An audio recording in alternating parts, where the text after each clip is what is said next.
What's going on, guys? Dan back here with the Regular Guy Garage. Update on how the engine is going. If you didn't see the last video, I actually did make a mistake. I had originally thought, so the backstory is when I was looking for a crankshaft for this 331, I couldn't find one, and I was trying to get the same scat crankshaft that I had used in the engine before. So basically I looked and was like, is anything different between the 331 and 347 aside from the crankshaft? So I made a phone call. I was like, hey man, I have this 331 stroker set up in the car. I basically tore up the crankshaft. I need to get a new one. Is there any difference besides the crankshaft? I can't find a part number. All I can see is 5-inch 400 thousandths rod. One had a 3-inch 250 thousandth stroke. The other one had a 3-inch 400 thousandth stroke. And the guy on the phone was like, yeah, no, just the crankshaft's different. So I was like, okay, well, give me the 347 one. And so in reality, it does have a different piston, and luckily, thankfully, a lot of you mentioned that in the comments, and I'm super thankful for that. You guys mentioned it before I got the parts in because that would have cost me a little bit more money and a huge headache. So I made the phone call back to them once I saw that, like, okay, these actually are different, and I was like, hey, I'm looking for this crankshaft. I ordered a 347 one, it's the wrong one. And they were like, well, yeah, we have one, but it's just sold as a kit, which is why it was saying out of stock just for the individual crankshaft. So long story short, got the crankshaft down the machine shop with all the stuff. The crankshaft is getting balanced. So once we get that back, probably sometime this week, we'll get to putting that back in the engine over here. And I'm really looking forward to that because I want to get this oil pan back on this engine. I don't like having it just all sit here open and exposed. Luckily, there's a whole bunch of oil and grease and whatnot on it, so we won't be having any rust or anything like that. But I just want to get it all put back together. I basically haven't touched it since I took it apart. Now, with regards to the engine, when I was talking to the guy at the machine shop, basically what was going on, he seems to think something was happening or going on with the torque converter. He mentioned like torque converter ballooning. I don't know really what that is, so I started reading up about it. But yeah, something definitely was going on the torque converter side that caused this crankshaft to, get the thrust knocked out of it. And so what I also ended up having to do was, so the input shaft, this is the actual input shaft out of the transmission. This, I had to file down some of the teeth on it, right? I don't know if you remember, when I pulled the torque converter off, I had to smack the torque converter with a hammer because this shaft was stuck inside of it. So I filed down some of the teeth, you can't tell now, but some of the teeth were kind of messed up and it was like mushroomed at the end. So now I got those all filed down and the shaft goes in nice and smooth, comes out nice and smooth. So we got at least that fixed. I'm more than likely still going to get a different torque converter. If ballooning was the issue, I don't know whether it was or not, but that's what they seem to believe it was. But in the meantime, I actually did get a couple parts in, so let's go over what I got in really quick and then we'll go ahead and throw them on the car.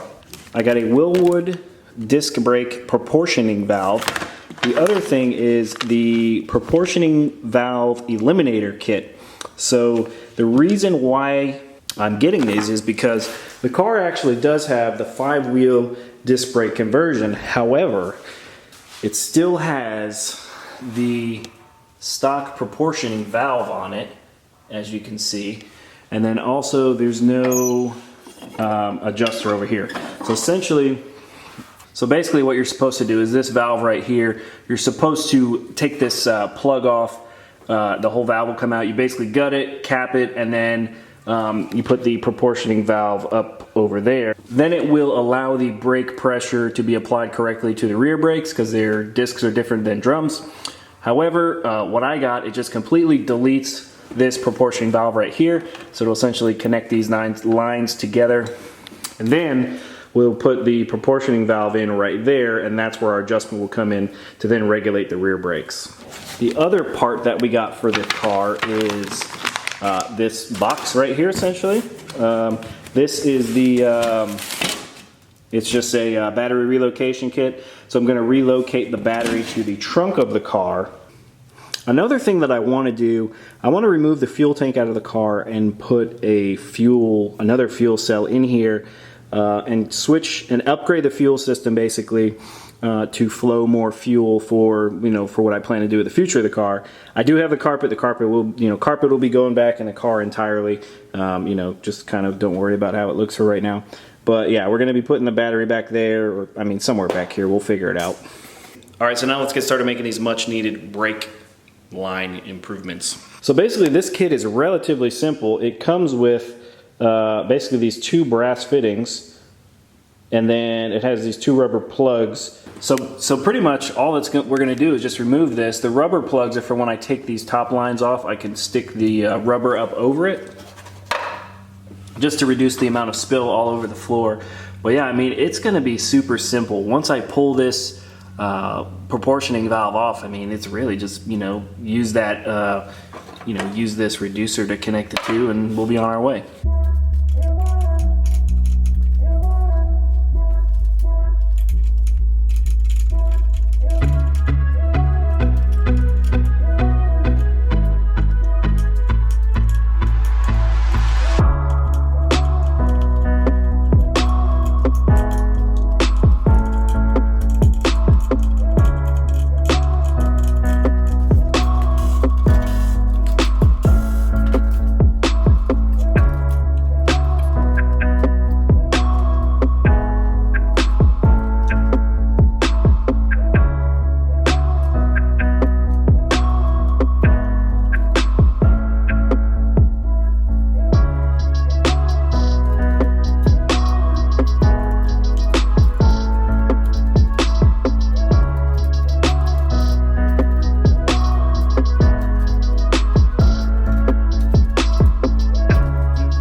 All right, so I mean, that's pretty much the kit right there. It's really just, I mean, a coupling, I guess. You know, it's got 2 different sizes, one to meet each side of the, fittings that are on there, but pretty much straightforward. Now, when you do this with your rear disc brake setup, now you do need to put that proportioning valve, which we are going to put in place right up there.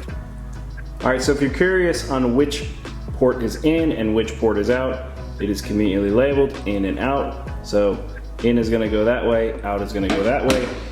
In being in from the brake master cylinder, out being out towards the brakes. All right, so here's the before and after of the valve being on now. I tried to video it, but I just really didn't have anywhere to set the camera up. In case you haven't noticed, I am using an old camera that I used to use a lot, and then I started using my phone because my phone was just more convenient. However, I've dropped the phone several times and it actually messed up the speaker on the phone, which is why my videos, the sound has kind of been up and down. So, you know, I'm on the old camera, but I mean, this camera's got a lot better quality anyway. So, so now that we got everything hooked up, I'm gonna go ahead and bleed the brakes. I'm not gonna video bleeding the brakes because I mean, it's just a relatively mundane task.